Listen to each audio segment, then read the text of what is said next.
I always make a joke that there's so much more to RVing than just emptying your black tanks. You know, I like to show the nature aspect and all that good stuff to do. But sometimes you do have to dump the tanks. So I thought it'd be funny if I showed you dumping tanks.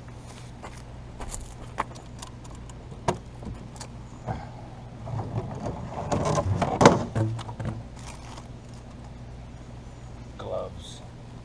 I can usually do it with just one glove. If you haven't done this before, this is the front part. The fun part, you take the cap off. So you take your hose. I think they call it a bayonet.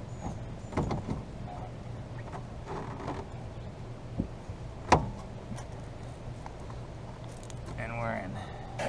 Yes. Your hose down in there. Now, me personally, I don't keep this open all the time.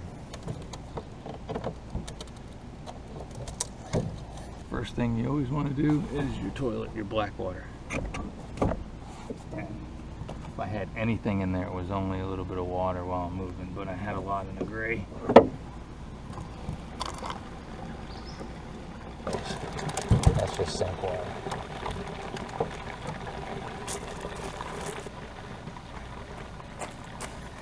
Now, lots of people also have a cool little clear plastic thing that hooks on to there, and then your hose hooks into it.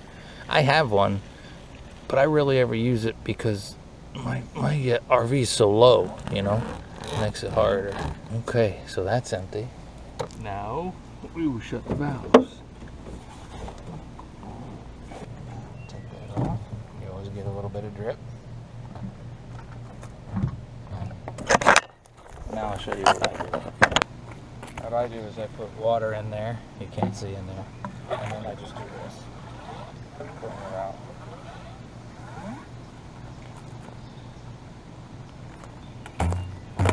And that is emptying your black tank. Put the hose away, shut the valves, put the cap on, and put the cap back on the sewer. And that's emptying your RV. Something funny, YouTubers? I forgot something, because I always do. I forgot the pole to unwind and wind up my awning.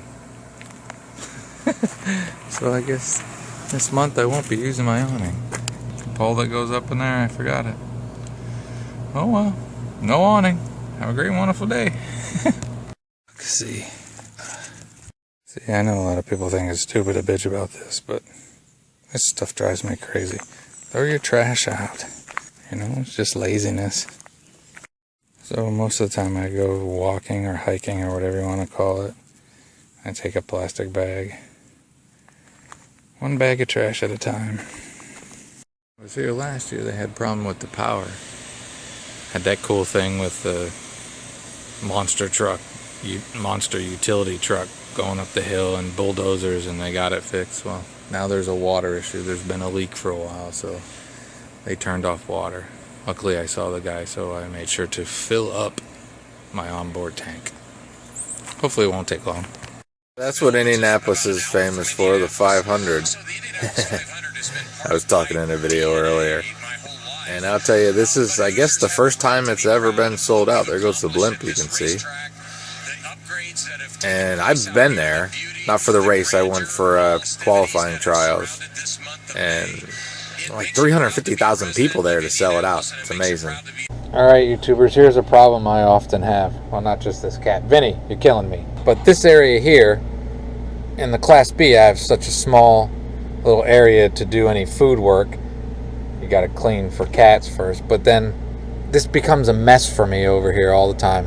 And I have something that I've had at my house, thrift store find, that I've been wanting to do forever, and I finally remembered to bring it. So let's do it. Alright, again, all the clutter I talked about. Dish liquid, because I'm going to be here a while. I brought a lot. I usually keep that stuff down in the sink. And then I'm just going to move all this stuff.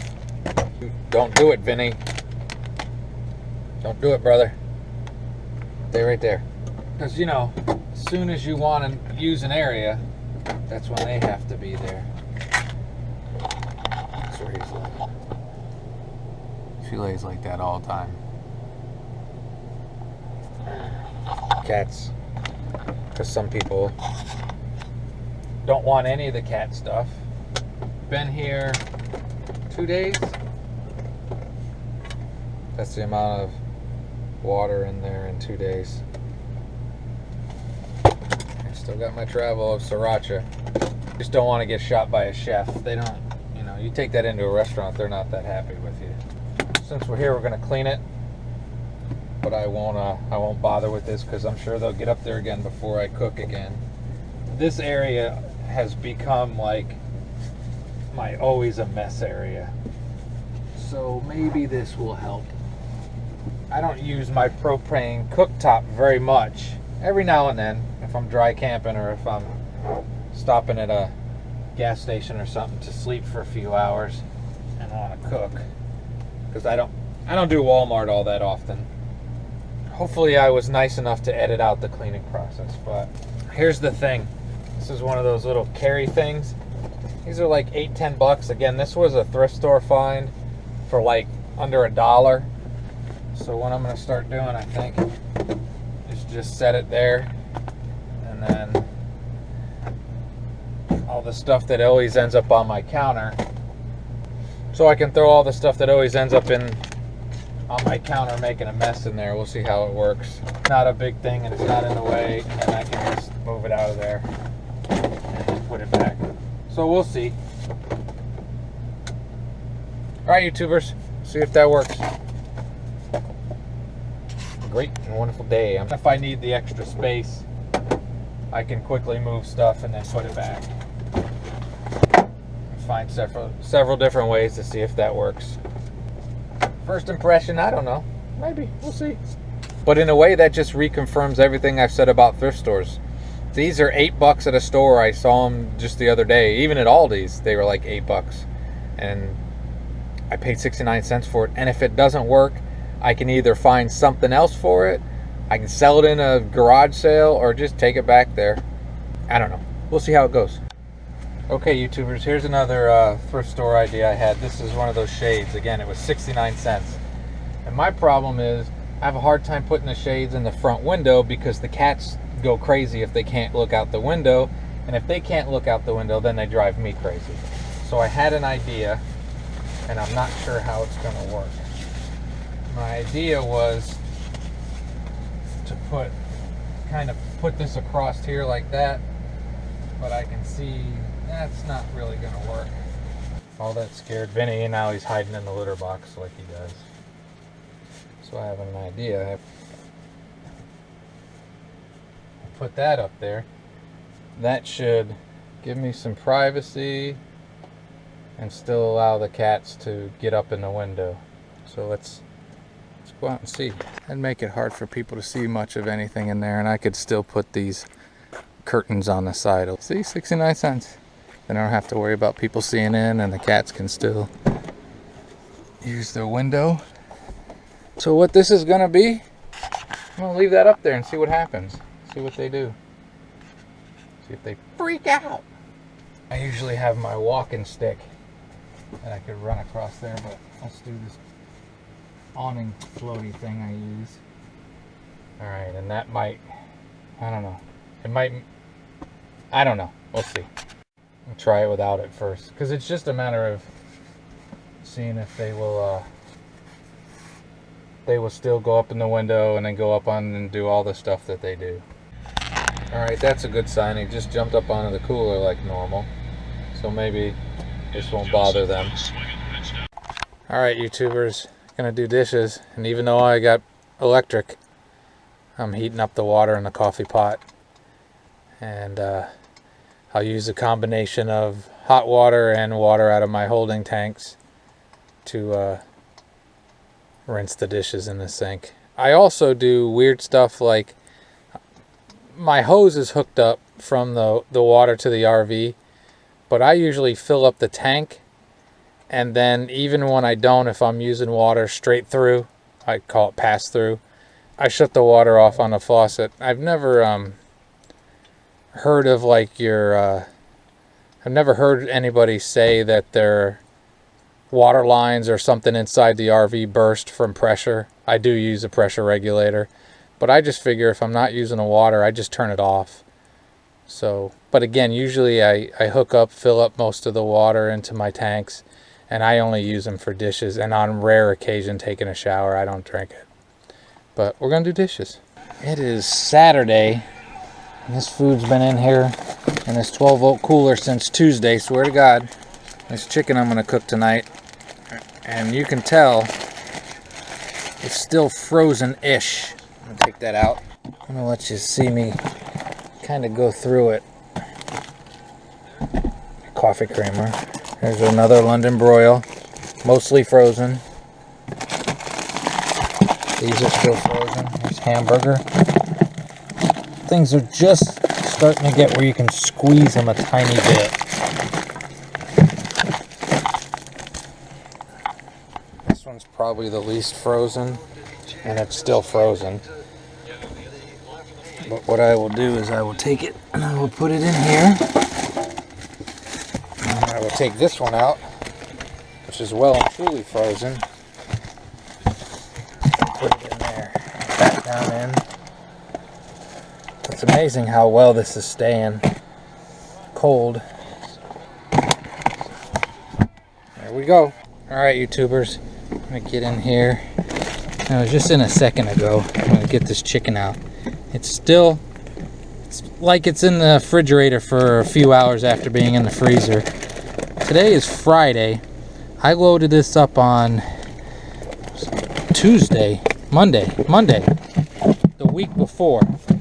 And if you can see, I don't know how well you can see that, but it's still frozen. A little bit of thaw, but these are still frozen.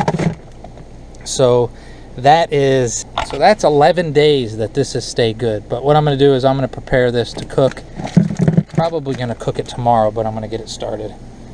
And that's about the last of the stuff I got in there. I got part of an onion, coffee creamer, eggs, and no other meats. I have to be careful because once I thought this was empty and it was not. It's kind of nasty. But even these little ones are still mostly frozen. I mean, you can see some liquid moving, but it's still frozen. And I swear that's pretty impressive, because that's honestly 11 days of keeping stuff basically frozen, and now I could probably get a couple more days calling this a refrigerator. Remember, this 12-volt cooler I got at Thrift store for like, I don't even remember if it's in one of my old videos, but next to nothing. And that's been so helpful because my RV fridge is full, and I've had the fan going constantly. And what I've done in the past is I would switch things back and forth, you know, get something that's frozen out of the RV, put it in a cooler, and put the cooler thing into the freezer. And I really haven't done that. I think I only moved one thing once. So this has been pretty impressive. But like I said, let me get cooking. I'll put this in an RV video I'm doing instead of a cooking one. Alright, YouTubers. It has been 2 weeks. And this is still cool. I mean, good enough for eggs. But, you know, these are thawed, but it's still cool in there. Pretty impressive. These are those awesome little all-weather RV mats. But mine has all of a sudden gotten torn up. Because I had a couple spots like that, you know, like small little spots. But it went back crap crazy real quick. I've had this for probably 4 years, and all of a sudden it's gone bad. So I think it's at the end of its life. I'm almost done with it, but I'm gonna try to switch it.